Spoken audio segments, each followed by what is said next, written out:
한여름밤, 방 안 온도 30도. 창문에 방충망 같은 건 없습니다. 이불을 뒤집어 쓰고 이마만 살짝 내밀었더니 아침이 되자 이마가 울퉁불퉁 부처님 머리처럼 부어올라 있습니다. 한밤중에 뺨을 후려쳤지만 모기는 이미 날아간 뒤 아픈 건 내 뺨뿐. 허벅지를 급히 더듬어 봤지만 그놈은 벌써 사라지고 없습니다. 싸워봐야 소용없고 잠만 공연히 못 자기에 여름밤이 지루하기 1년과 맞먹는다. 어젯밤 이야기가 아닙니다. 238년 전 조선 최고의 천재 정약용이 유배지에서 쓴 시입니다. 모기향 없고 전기모기채 없고 방충망 없는 시대. 이불 속에 솟는 게 유일한 방어수단이었던 사람의 기록이에요. 그런데 모기는 시작도 아니었습니다. 장마가 오면 마을이 통째로 물에 잠겼습니다. 실록에는 이런 기록이 있어요. 언덕과 골짜기가 뒤바뀌었다. 비가 얼마나 쏟아졌으면 지형 자체가 바뀌었을까요? 장마가 끝나면 이번엔 하늘에서 불이 내렸습니다. 조선 사람들이 태양을 뭐라 불렀는지 아십니까? 교만한 태양. 해가 너무 뜨거워서 하늘에 대고 이놈이 교만하다라고 적은 겁니다. 태양한테 인격을 붙여서 욕을 했어요. 더위 때문에 감옥문을 연 왕이 있었고 비를 달라고 하늘에 빌다가 더위 때문에 기우제마저 포기한 왕도 있었습니다. 한겨울 새벽 무시, 영하 15도의 한강 위에서 얼음을 깨다 사람이 얼어 죽었는데 그 얼음은 반년 뒤 왕의 식탁에 올라갔습니다. 그리고 그 얼음으로 600kg짜리 노쇠쟁반에 얼음을 쌓아 에어컨처럼 쓴 왕이 있었습니다. 4개를 만들었으니 총 2.4톤. 같은 나라 같은 여름인데 누군가는 얼음 위에서 죽고 누군가는 얼음바람을 쐬고 있었던 겁니다. 그런가 하면 모기를 잡겠다고 박쥐똥을 갈아서 방 안에서 태운 사람들도 있었습니다. 모기가 먼저 나갔을까요? 사람이 먼저 나갔을까요? 에어컨도 모기약도 일기예보도 방충망도 없던 시대.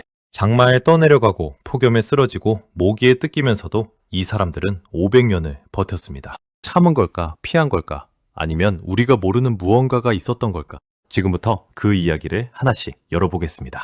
여러분이라면 에어컨도 모기약도 없는 조선의 여름 며칠이나 버틸 수 있을 것 같으신가요? 댓글로 한번 적어주세요. 솔직하게요. 하루면 하루라고. 좋아요 한 번이면 이 영상이 더 많은 분께 닿고 구독과 알림까지 해두시면 다음에 더 소름 돋는 이야기로 찾아뵙겠습니다. 장마는 예고 없이 왔습니다. 요즘이야 일기예보가 내일부터 장마라고 알려주지만 조선에는 그런 게 없었어요. 어느 날 갑자기 비가 쏟아지기 시작하면 그게 언제 끝날지 아무도 몰랐습니다. 하루 이틀이 아니라 열흘 넘게 쉬지 않고 내리는 비. 강이 넘쳤습니다. 논이 바다가 됐습니다. 실록에는 낙동강 일대가 모두 큰 바다를 이루었다는 표현이 남아있어요. 강이 아니라 바다라고 쓴 거예요. 그만큼 끝이 안 보였다는 뜻이겠죠?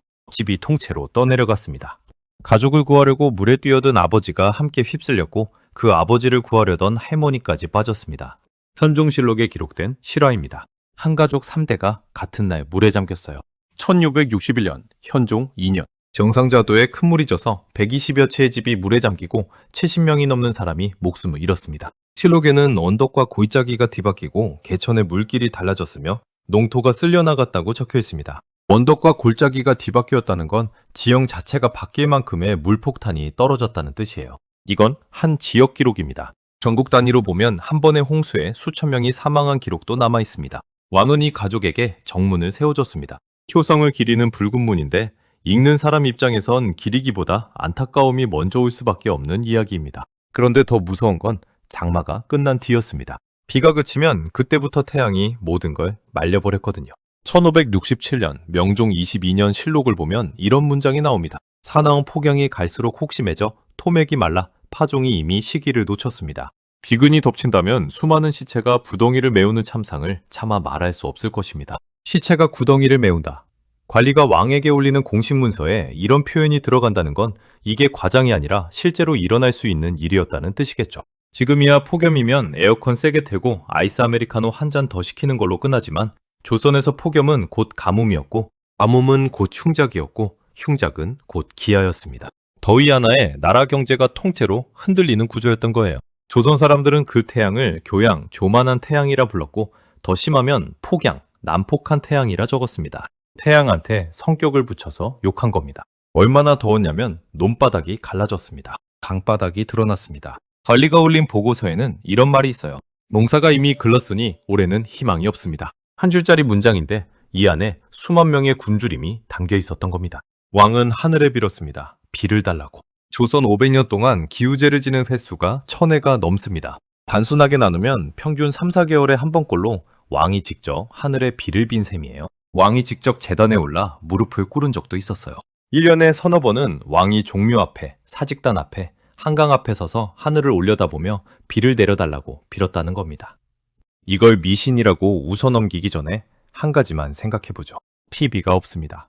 라디오가 없습니다. 인터넷은 당연히 없고 재난 문자도 없습니다.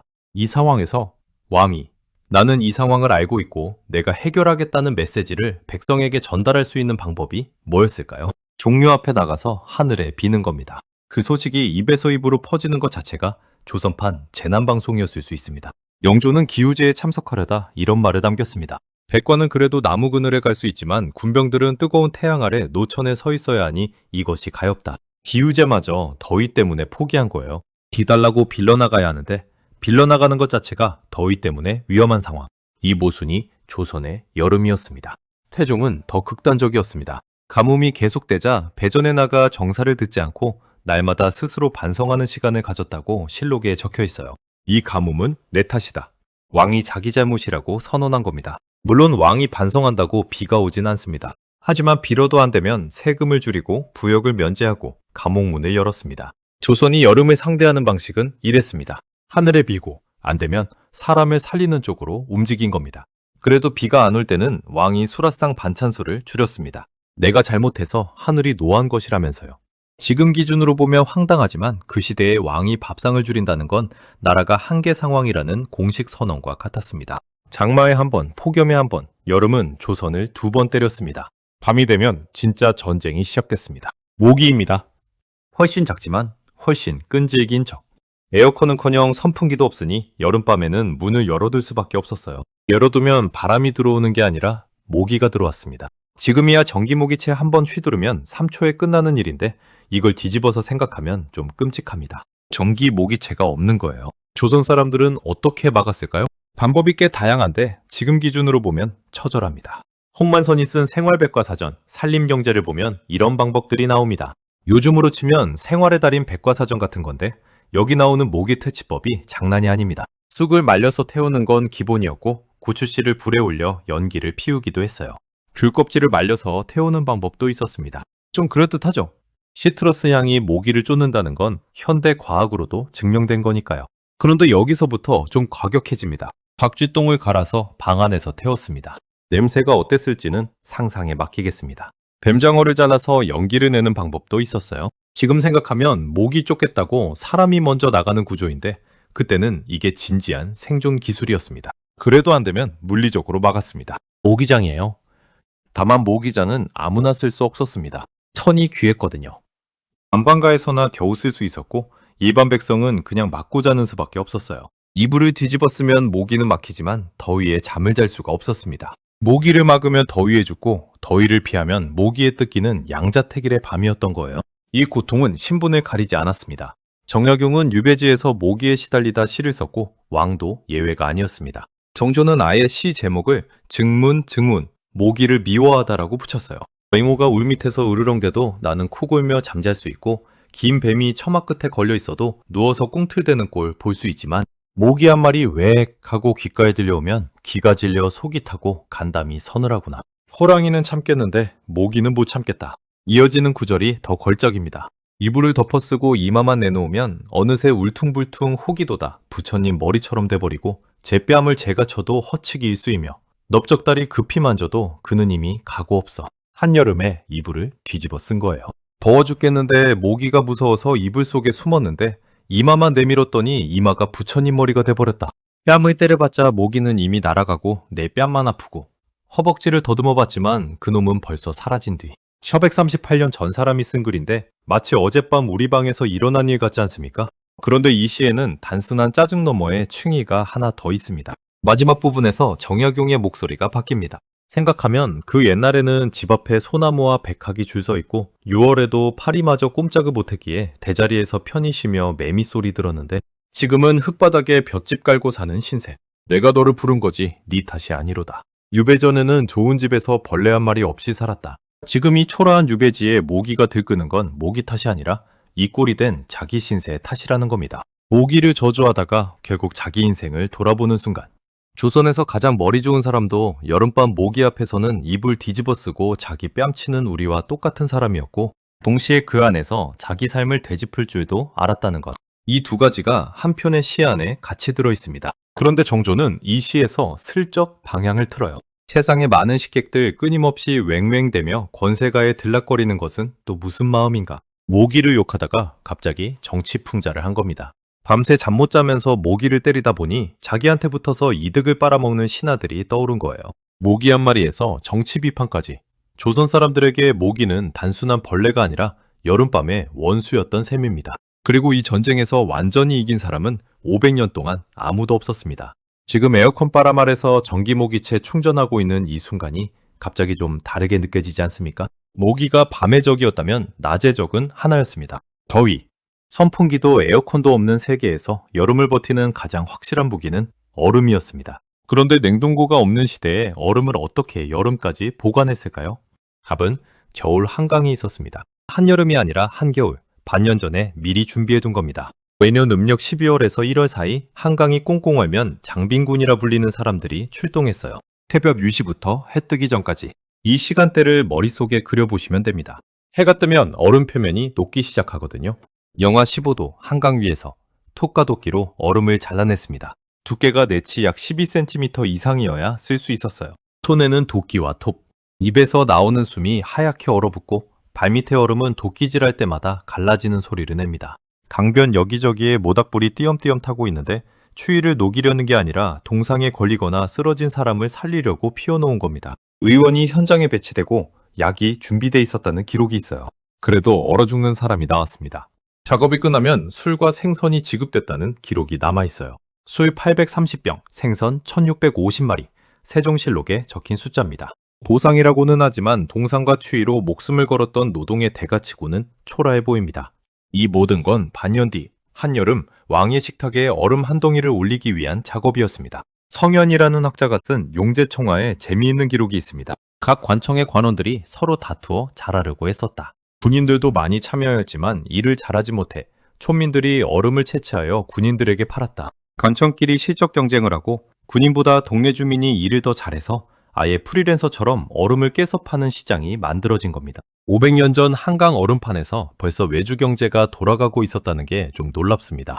잘라낸 얼음 덩어리를 밧줄로 묶어서 끌어올렸습니다. 그리고 이걸 서빙고, 동빙고, 내빙고 3개의 얼음 창고로 날랐어요. 동빙고는 지금의 성동구 옥수동 부근, 종묘, 제사용 전용. 서빙고는 지금의 용산구 서빙고동에 있대 관리 배급과 공적 용도. 내빙고는 궁궐안, 왕실 전용이었습니다. 여기서 잠깐, 서빙고. 이 이름 어디서 들어보지 않으셨습니까? 지하철 4호선 서빙고요. 그 역 이름이 바로 여기서 온 겁니다. 지금 서빙고역을 지날 때마다 우리는 500년 전 얼음 창고가 있던 땅 위를 지나가고 있는 셈이에요. 서빙고에 저장된 얼음의 양은 13만 4,974정이었습니다. 1정이 얼음 한 덩이니까 13만 덩이가 넘는 얼음을 한강에서 깨고 끌고 날라서 지하 창고에 쌓은 겁니다. 이걸 좀 더 가깝게 느껴보면 25kg짜리 얼음 가방을 편의점에서 사온다고 쳐봅시다. 13만 개면 3,250톤, 대형 트럭 216대 분량입니다. 이걸 사람 손으로 한겨울 새벽에 한강 위에서 했습니다. 그런데 더 놀라운 게 있어요. 한겨울에 넣은 이 얼음이 한여름에도 안 녹았다는 겁니다. 어떻게 가능했을까?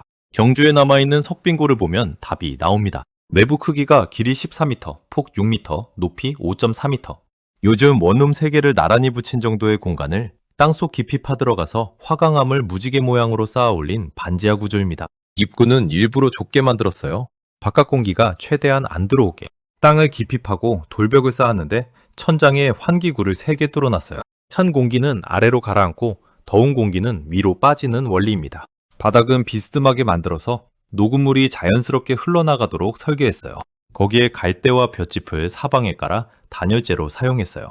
현대 공학자들이 분석해봤더니 이 구조가 연중 영하 1도에서 영상 3도를 유지했다고 합니다. 전기 없이 만든 천연 냉장고였던 거예요. 단열, 환기, 배수 이 3가지를 냉매도, 전기도, 모터도 없이 돌과 풀만으로 구현한 겁니다. 이걸 누군가가 천재적으로 한 번에 설계한 건지 아니면 수백 년에 걸쳐 이러니까 녹고 저러니까 안 녹더라를 반복한 시행착오의 결과인지는 알 수 없습니다. 다만 결과는 확실합니다.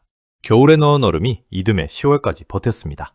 거의 10개월. 얼음을 처음 꺼내는 날은 매년 음력 2월 춘분이었고 이날 개빙제라는 의식을 지냈습니다. 겨울에 얼음이 안 오면 어떻게 했을까? 사한단이라는 재단에서 추위를 달라고 비는 기한제를 올렸습니다.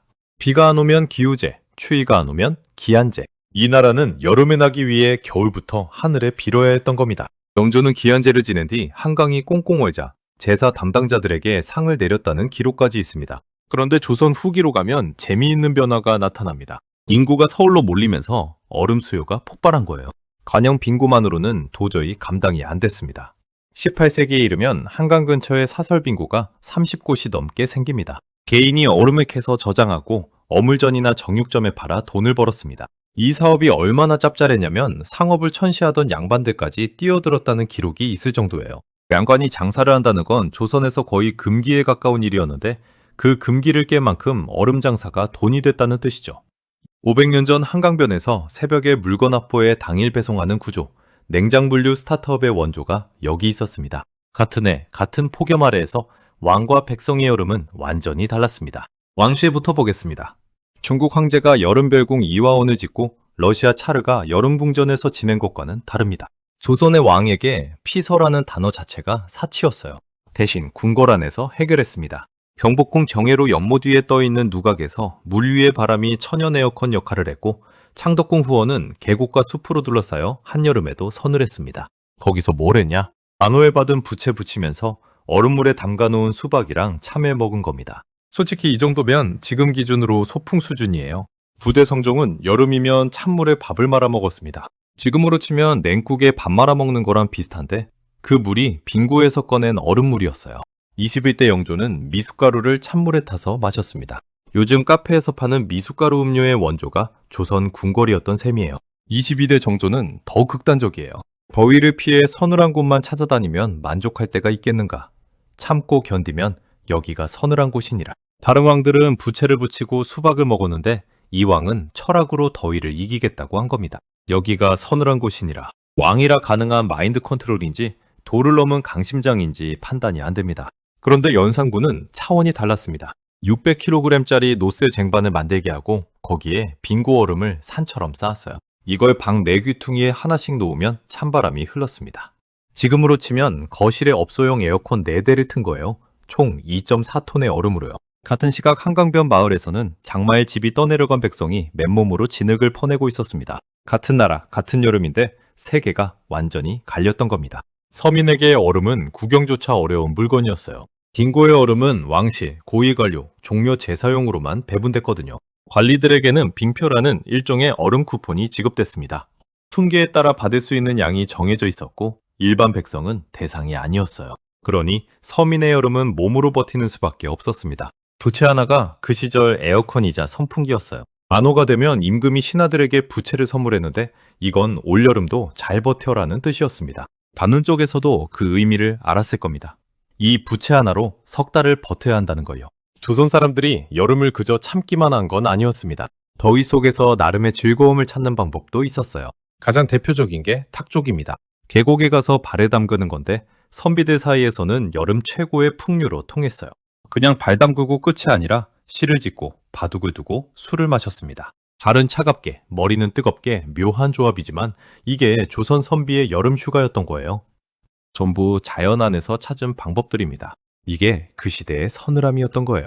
집 구조 자체도 여름을 위해 설계됐습니다. 대청마루가 대표적인데 앞뒤로 문을 활짝 열면 바람길이 생겼어요. 한옥에서 방과 방 사이를 잇는 넓고 확 트인 나무 바닥인데 이게 왜 시원하냐면 구조 자체가 바람을 만들어내게 돼 있기 때문이에요. 대청마루 바닥 아래는 비어 있습니다. 지면의 습기를 차단하면서 동시에 바닥 밑으로 공기가 흐르도록 만들어 놓은 거예요. 앞마당은 햇빛을 받아 뜨겁고 대청 뒤쪽은 그늘져서 서늘합니다. 온도가 다르면 기압 차이가 생기고 기압 차이는 바람이 됩니다. 뒷마당의 서늘한 공기가 대청을 관통해서 앞마당으로 빠져나가는 거죠. 전기 하나트 안 쓰고 바람이 알아서 불어오는 구조. 건물 자체가 숨을 쉬고 있었던 겁니다. 처마도 아무렇게나 만든 게 아닙니다. 여름 태양은 높이 떠서 거의 수직으로 내리쬐는데 긴 처마가 이 각도의 빛을 막아 마루에는 그늘이 드리워집니다. 겨울 태양은 낮게 뜨니까 같은 처마 아래로 빛이 비스듬히 들어와 방 안을 데웁니다. 여름에는 막고 겨울에는 드리는 나무와 기와만으로 만든 계절 감응형 자동 차양이었던 셈이에요. 에어컨 원리로 따지면 자연환기, 차양 제습을 한꺼번에 해결한 구조예요. 옷도 달랐습니다. 여름에는 모시 옷을 입었는데 한산 모시는 실 한 올이 머리카락보다 가늘었어요.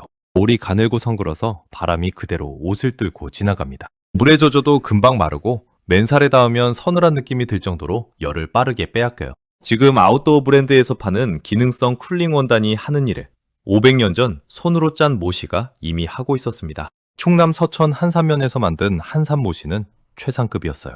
15승 새 모시는 올이 너무 가늘어서 비치는 정도가 아니라 거의 투명에 가까웠다고 합니다. 임금에게 진상되는 물건이었고 한산 모시 짜기는 지금 유네스코 인류 무형문화유산에 올라가 있습니다. 화면은 죽부인이 등장합니다. 대나무를 엮어 만든 기다란 통인데 속이 텅 비어서 공기가 자유롭게 흐르고 대나무는 열전도가 빨라서 맨살에 닿으면 체온을 빠르게 빼앗깁니다.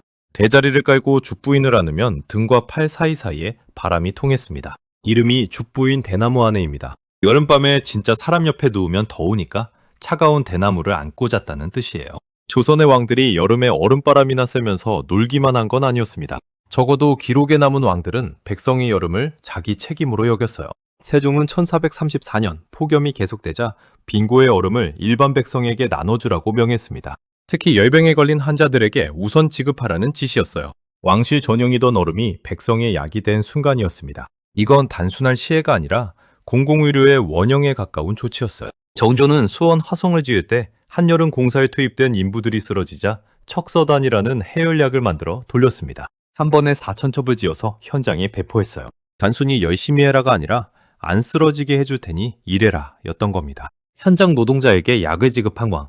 지금 기준으로 봐도 드문 사례예요. 영조는 홍수가 강원도를 덮쳤을 때 즉시 구호물자를 데리고 수해 입은 전답에 세금을 면제했습니다. 정조는 한술 더 떠서 단 한 사람의 토지에 대해서도 억울하게 세금을 걷는 일이 없도록 하라고 명했어요. 성종은 폭염이 극심하던 해 감옥에 갇힌 가벼운 죄의 수감자들을 풀어줬습니다. 이 더위에 사람을 가둬놓으면 죽는다는 판단이었어요. 감옥에는 에어컨이 없었으니까 사실상 사형 선고나 마찬가지였던 거죠. 죄를 지었지만 더위로 죽을 수는 없다. 이 판단을 왕이 직접 내렸습니다.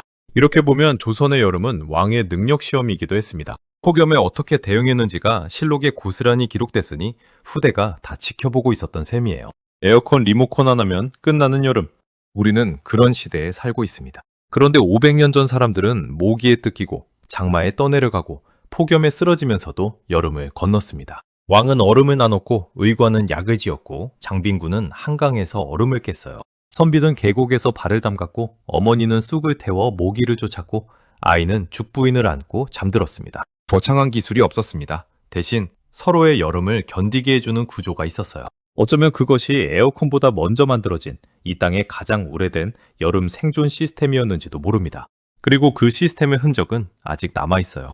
대청마루에, 모시옷에, 경주 석빙고에, 대나무, 모시풀, 나무, 바람. 이 시대가 가진 냉방의 재료는 전부 자연에서 나왔습니다. 전기가 아니라 바람기를 설계하는 것. 이게 조선 사람들이 찾은 답이었습니다.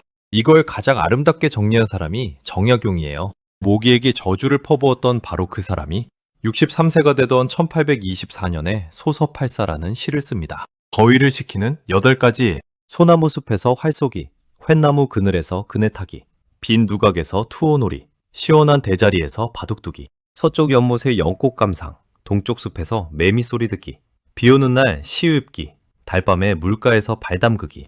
8가지 중 전기가 필요한 건 하나도 없습니다. 그런데 이 목록을 지금 다시 읽어보면 어디서 많이 본 것들이에요. 숲속 산책, 자연 명상, 물소리 ASMR, 달빛 조격. 요즘 힐링 프로그램에서 돈 내고 체험하는 것들입니다. 200년 전 유배에서 돌아온 노학자가 정리한 8가지가 지금 사람들이 피로를 풀려고 찾아다니는 것과 거의 겹치는 건 사람이 더위를 잊는 방법이 그때나 지금이나 결국 비슷하다는 뜻일 수도 있겠습니다.